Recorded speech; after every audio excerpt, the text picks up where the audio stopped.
Hi everyone, welcome to our channel Words and Archive. Today we are gonna talk about why Dutch van der Linde could never be redeemed. Let's dive in.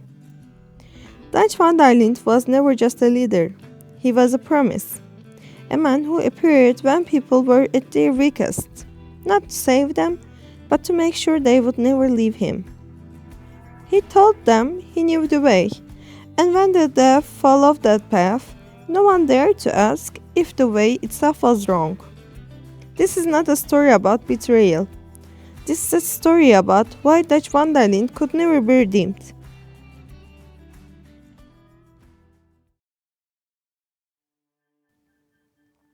Part 1. The Birth of a Savior. Dutch van der Linde did not gather his gang through fear. He gathered them through rescue. He always appeared at the exact moment people were most vulnerable, broken, cornered, or alone. And in those moments, Dutch didn't just help them survive. He shaped how they remembered the survival. Take Sadie Adler. Dutch rescues her from the ruins of her former life. A defenseless woman in a world that has already taken everything from her. Sadie herself does not truly see Dutch as a savior, but Dutch desperately wants to be seen as one. The act matters less than the image it creates. Dutch positions himself as the man who saves you when no one else does. And once he has done that, loyalty feels less like a choice and more like a debt.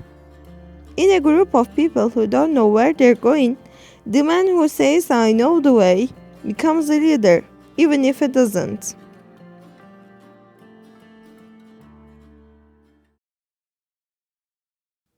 Part 2. Trust as a tool. What really holds the gang together is not ideology or freedom, it is trust. Dutch constantly breaks that trust.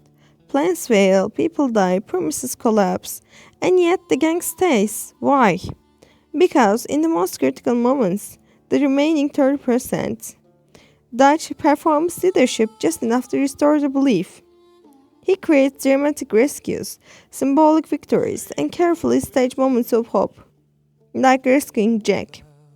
This is not just an act of love, it's a performance, a reminder that no matter how badly things go, Dutch can still play the hero when it counts. That image erases doubt. Death becomes normalized.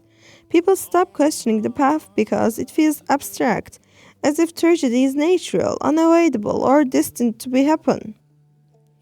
No one stops to ask whether following Dutch is the reason death keeps finding them.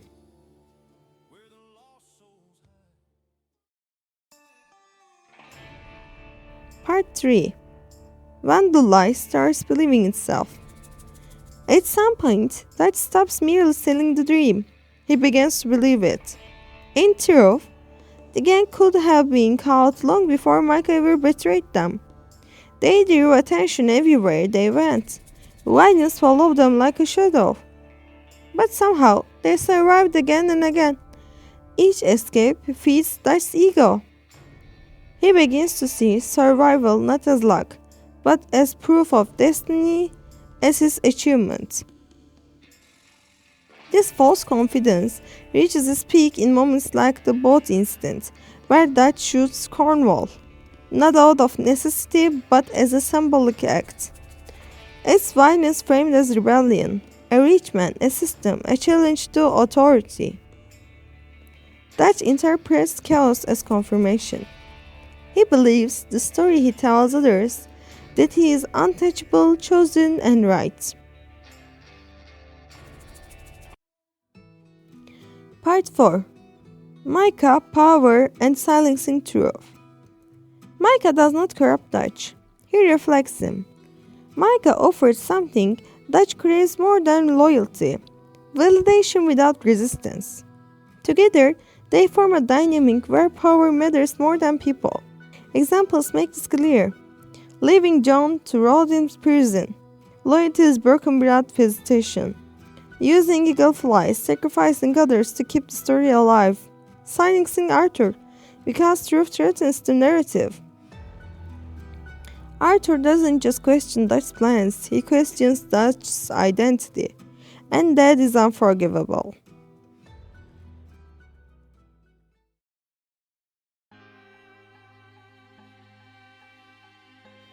Part 5. Why redemption was never possible. Redemption requires effort, acknowledgement, and change. Dutch does none of these.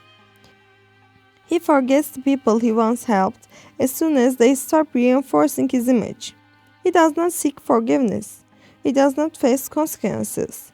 And in the end, when Arthur dies, Dutch does not intervene, he watches. Not because he cannot act, but because acting would mean admitting Arthur was right. Dutch chooses the story over the truth, and a man who protects his illusion more than human life was never on the path of redemption. If you found this analysis meaningful, feel free to leave a like. It really helps the archive grow. You can share your thoughts in the comments, especially if you see Dutch differently or if you don't.